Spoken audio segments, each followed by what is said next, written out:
अस्सलाम वालेकुम, क्या हाल है आप लोगों की। उम्मीद करती हूँ ठीक ठाक होंगे, खैरियत से होंगे। आज मैंने जनाब बनाई है सीख कबाब की कढ़ाई, कह लें इसको, सीख कबाब का सालन कह लें, कुछ भी कह लें, लेकिन बना बड़ा मजेदार है। मुझे जरा सूखा सूखा नहीं चाहिए था, मैंने थोड़ी ग्रेवी वाला बनाया है, इसलिए आप इसे सीख कबाब का सालन कह सकते हैं। बहुत ही मजेदार बना था, आपको शक्ल देख के नजर आ रहा होगा, बहुत टेस्टी है। ये चिकन के गोश्त के सीख कबाब मैंने बनाए हैं, तो आइए मैं आपको दिखाती हूँ मैंने इन्हें कैसे बनाया है। ये देखिए जी, कबाबों के लिए ये एक अलग से मसाला है। सबसे पहले तो इसको मैंने रोस्ट करके और क्रश कर लेना है। ये है जी आधे चम्मच से भी कम है सफेद जीरा, और आधे चम्मच से भी कम है काली मिर्च के दाने, और ये 3 से 4 पीस ले लिए हैं मैंने साबित लाल मिर्च के, और ये है जी साबित धनिया। ये सब चीजें जो है आधे चम्मच से भी कम है। क्वांटिटी आप अपने हिसाब से रख लीजिएगा। मैंने आपको दिखा दिया है कि मेरे पास तकरीबन ½ kg बोनलेस है जिसका मैंने कबाब बनाने हैं, तो आप अपने हिसाब से रख लीजिएगा जितना जायका आपको पसंद है। अब इसको मैंने हल्का हल्का रोस्ट कर लेना है, जलाना नहीं है, बिल्कुल लाइट सा मैंने रोस्ट कर लेना है कि इसका अच्छी तरह से पाउडर बन जाए जब मैं क्रश करूंगी इसको। ये देखिए अच्छी तरह से इसकी स्मेल आनी शुरू हो गई है। इसके बाद आपने एक इसमें चीज शामिल करनी है, और वो है जी सूखी मेथी। इसको भी इसके साथ आपने जो है ना हल्का हल्का सा, बिल्कुल लाइट सा आपने जो है ना इसको रोस्ट कर लेना है इसके साथ। आप यकीन कीजिए कि इस मसाले का जो जायका आना है ना, मतलब वही सीख कबाब है, वही नमक मिर्च, वही हल्दी, वही सब कुछ डलता है। थोड़ा सा कभी कभार जो है ना एक्सपेरिमेंट करके देखिए। मैं तो लाजमी एक्सपेरिमेंट करती हूँ और अल्लाह का शुक्र है कि हमेशा नतीजा अच्छा ही निकलता है। तो आप ये जरूर सूखी मेथी जरा इसमें शामिल करके देखिएगा। पसंद हो तो, ना पसंद हो तो बेशक कोई बात नहीं, रहने दीजिएगा। अब ये मैंने इसको क्या करना है, अब मैंने इसको क्रश कर लेना है। ये देखिए जी, इस तरह का नाइस सा क्रश करके पाउडर बना लें। ये है जी 5 से 6 हरी मिर्चें हैं, और मुट्ठी भर के जो है धनिया है, हरा धनिया। इसको जो है, और ये प्याज मैंने पहले से क्रश करके रखी हुई थी, और इसका पानी अच्छी तरह से निचोड़ लिया है। देखिए क्रश करके इसको अच्छी तरह से निचोड़ लेना है, पानी ना हो प्याज में। ये भी इसमें डाल दूंगी।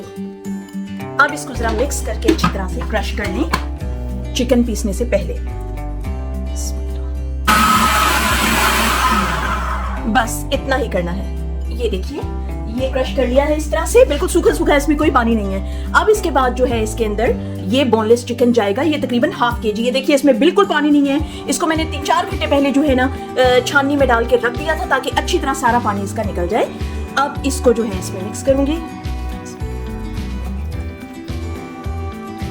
अब इसमें डलेगा जी चिकपीस होते हैं ना जो भुने चने, उनको जनाब अगर वो भुने हुए नहीं है आपके पास, उनको रोस्ट कर लें, उसके बाद उसका पाउडर बना लें। ये मेरे पास भुने हुए चने पड़े थे, उनका मैंने पाउडर बना लिया था। ये इसमें जाएंगे। भुने हुए चने नहीं है तो आप बेसन भी डाल सकते हैं। ये मैंने तकरीबन 1.5 टेबल स्पून डाला है, और ये बन गया है। ये भी तकरीबन 1.5 टेबल स्पून बन गया है। ये वो वाला मसाला है काली मिर्च का, सफेद जीरे का, जो मैंने रोस्ट किया था और उसको मैंने क्रश कर लिया है। ये जाएगा। आधा चम्मच इसमें तकरीबन जाएगा पापरिका पाउडर, और कश्मीरी लाल मिर्च डालें आप तो वो और भी ज्यादा अच्छा हो जाएगा। ये 1 चम्मच मैंने कश्मीरी लाल मिर्च का डाला है। 1 चम्मच यहाँ पे जाएगा गरम मसाला पाउडर।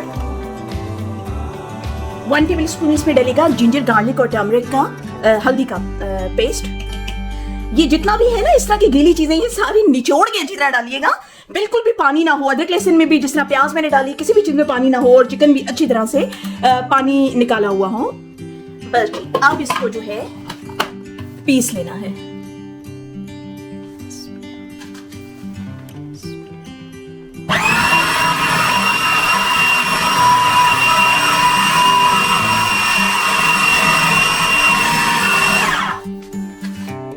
ये देखिए जी कबाब का मसाला तैयार हो गया है माशाल्लाह, और अब इसको थोड़ी देर के लिए हम लोग ढक के रखेंगे।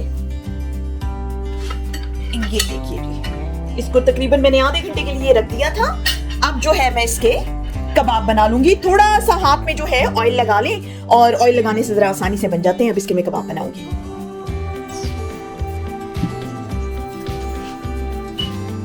ये जी लगा लिया है।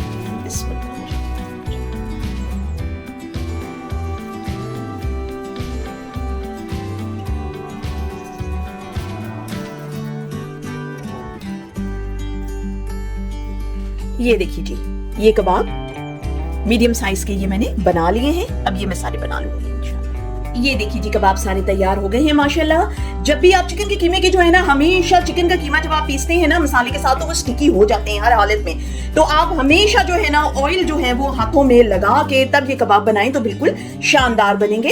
अब हम इसकी तैयारी करते हैं आगे जी जनाब। अब कबाब कढ़ाई का मसाला तैयार करेंगे। इसमें मैंने 3 से 4 टेबल स्पून सरसों का तेल ले लिया है। आप अपने हिसाब से जितना आपको जरूरत हो आप कोई भी वेजिटेबल ऑयल इस्तेमाल कर सकते हैं। ऑयल जी गर्म हो गया है। अब ये प्याज जो है देखिए मैंने ये ऐसे क्रश की हुई है ताकि ना ये मसाले में जल्दी मिक्स हो जाए, पिस जाए और कढ़ाई में सालन में प्याज नजर ना आए। बिस्मिल्लाह। ये जी तकरीबन 2 मीडियम साइज की अनियंस मैंने ली है। बस जी अनियंस जो हैं वो सॉफ्ट हो चुकी हैं। अनियंस को इतना ही मैंने सॉफ्ट करना है। अब इसमें मैं डालूंगी अचार का मसाला जो बड़ी आसानी से आप घर में बना सकते हैं। ये देखिए मैं आपको दिखाती हूँ, ये अचार मसाला है। इसमें कोई ऐसी रॉकेट साइंस नहीं है। इसमें जीरा है, सौंफ है, सरसों के दाने हैं और मेथरे हैं। बस इतना सा अचार का मसाला है। ये मैं बड़ा अपनी सब्जियों में इस्तेमाल करती हूँ, बहुत टेस्टी हो जाता है इससे खाना। तो मैं इसमें 1 चम्मच ये शामिल करूंगी। बिस्मिल्लाह। यकीन करें कि आपको तो पता है कि मैं एक्सपेरिमेंट्स करती रहती हूँ, कभी क्या, और इत्तेफाक की बात है कि बड़ा अच्छा रिजल्ट निकल आता है। यकीन करें कि अगर कभी कोई खराब रिजल्ट निकल के आया होता ना तो मैं आपको कभी भी ना बताती, और मैं आपको ऐसा कभी खुदा ना फंसता हुआ मैं आपको जरूर बताऊंगी कि ये मैंने एक अजीब सी किस्म की चवल मारी है, तो आप ये काम मत करना। लेकिन ये वाला जो है ना मैं बता रही हूँ, आप करके देखिएगा। अब इसमें मैं बाकी चीजें शामिल करूंगी। ये जी 2 मीडियम साइज की जो टमाटर हैं उनको मैंने इस तरह से क्यूब्स में काट लिया। ये जाएंगे। टमाटरों को मैं थोड़ा सा भून के उसके बाद थोड़ा सा पानी इसमें डाल के टमाटर को गलने के लिए रख दूंगी, और जब ये सॉफ्ट होंगे उसके बाद मैं इसमें बाकी मसाले डालूंगी। थोड़ा सा मैंने इसको भून लिया है। अब इसमें मैं थोड़ा सा बिल्कुल मैंने समझें कि 2 से 3 टेबल स्पून इसमें पानी डाला है। अब इसको जो है मैं रख दूंगी तकरीबन कोई 5 से 6 मिनट के लिए ताकि ये सॉफ्ट हो जाए। ये देखिए जी सॉफ्ट हो चुकी है, प्याज भी सॉफ्ट हो गई है, टमाटर भी सॉफ्ट हो गए हैं। अब इनकी मुझे प्यूरी बनानी है, और ये रहा प्यूरी बनाने का सामान। और मैं इसको इसी में, ये स्टील का है तो गर्म भी हो तो उसमें कोई फर्क नहीं पड़ता।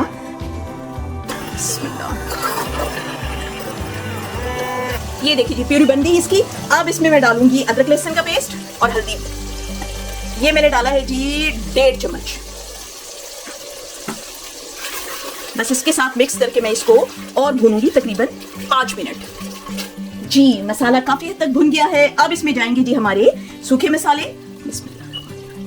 इसमें जी मैंने सिर्फ 1.5 चम्मच मिर्चों का डाला है, और क्योंकि मसाले जो हैं वो कबाबों के अंदर भी हैं इसलिए मैं ये आधा चम्मच नमक का डाला है। एहतियात से डालें। आधा चम्मच मैंने सूखा धनिया डाला है, और आधा चम्मच मैंने गरम मसाला पाउडर डाला है, और इसमें जाएगा जी पिसा हुआ जीरा 1 चम्मच। बस जी अब इसकी मसाले की शक्ल निकल के आएगी, और इसको मैं अब ज्यादा भूनूंगी। कबाबों की कढ़ाई है जी, तो उसमें मैं नहीं चाहती कि कोई मसाला ऊपर नजर आए। डिफरेंट तरीके से मैं बना रही हूँ इसको। कोई खड़ा मसाला उस तरह के मैंने इसमें नहीं डाले आज। ये देखिए अब इसकी शक्ल निकल के आएगी। इसको मैंने भूनना है जी तकरीबन 5 से 7 मिनट इसको भूने। मसाला देखिए जी भुन गया है। अब इस टाइम पे मैं इसके अंदर शामिल करूंगी 1 चम्मच दही। दही जी इसमें जरा थोड़ा अच्छा फ्लेवर लेके आएगा। आपको पता है दही से तो वैसे ही खाना मजेदार हो जाता है, और इसको जी मुसलसल चलाते रहना है। नीचे से अगर मसाला लगने शुरू हो जाए, जलना शुरू हो जाए, तो आप जरूरतन पानी थोड़ा थोड़ा डाल सकते हैं उसको भूनने के लिए, और कि भाई मसाला नीचे ना लग जाए। और दही डालने के बाद तो इसको मुसलसल हिलाएं जब तक कि दही जो है उसमें मिक्स ना हो जाए अच्छी तरह से, और उसमें उबाल ना सही तरह आना शुरू हो जाए, वरना दही फट जाता है। ये देखिए जी दही डाल के भी मैंने इसको अच्छी तरह से भून लिया है। अब इसके अंदर मैंने डालना है जी पानी। ये मैंने जनाब क्योंकि इसकी इतनी करी बनानी है, इतना सा सालन उसका मैंने बनाना है, क्योंकि इसके अंदर मैं कबाब डालूंगी तो उसको थोड़ा थोड़ा करी वाला मैं बना रही हूँ। अब इसमें थोड़ा 2-3 उबाल आ जाए तो फिर इसमें मैं कबाब मिक्स करूंगी। ये देखिए जी माशाल्लाह, ये जी मसाले में मैंने पानी तकरीबन आधे से कम कप मैंने डाला था। तो अब जो है वो थोड़ी थोड़ी करी इसकी जो है वो बन गई है। अब इस मौके पे जो है इसमें मैं डालूंगी कबाब जो मैंने बना के रखे थे। बिस्मिल्लाह। ये देखिए जी कबाब जो है ना मैं ना तल रही हूँ, और ना ही उनको मैंने बारबेक्यू किया है, ना तवी पे पकाया है। बिल्कुल डिफरेंट तरीके से। ये बिल्कुल कच्चे हैं कबाब और इनको जो आज मैं है बिल्कुल डिफरेंट तरीके से बना रही हूँ।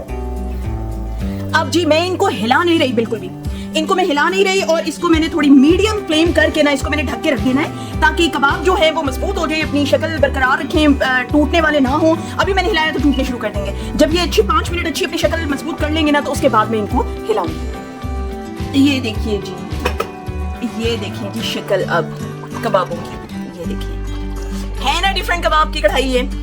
बाकी लवाजमात भी इसमें मैं भी डालूंगी। तो ये देखिए मैंने इतनी करी इसकी बनाई है, ये देखिए इतनी बस मुझे चाहिए थी। आप अपने हिसाब से बना लीजिएगा, जितनी भी इसमें आपने करी रखनी हो, सालन रखना हो तो उस हिसाब से बनाइएगा। मैंने बस इतनी ही बनानी है। और अब जो है मैं इसको डिश आउट करूंगी। माशाल्लाह देखिए जी, बड़े ही शानदार, बड़े ही टेस्टी कबाब का सालन या कबाब की कढ़ाई बनी है और पूरे किचन में इसकी खुशबू फैल गई है। और जनाब अब हम इसको खाएंगे बिस्मिल्लाह करके। और अगर आपको मेरी ये वीडियो पसंद आई है तो लाइक कीजिए, शेयर कीजिए और मेरे चैनल को सब्सक्राइब कीजिए। और नेक्स्ट वीडियो तक के लिए फिर अल्लाह हाफिज।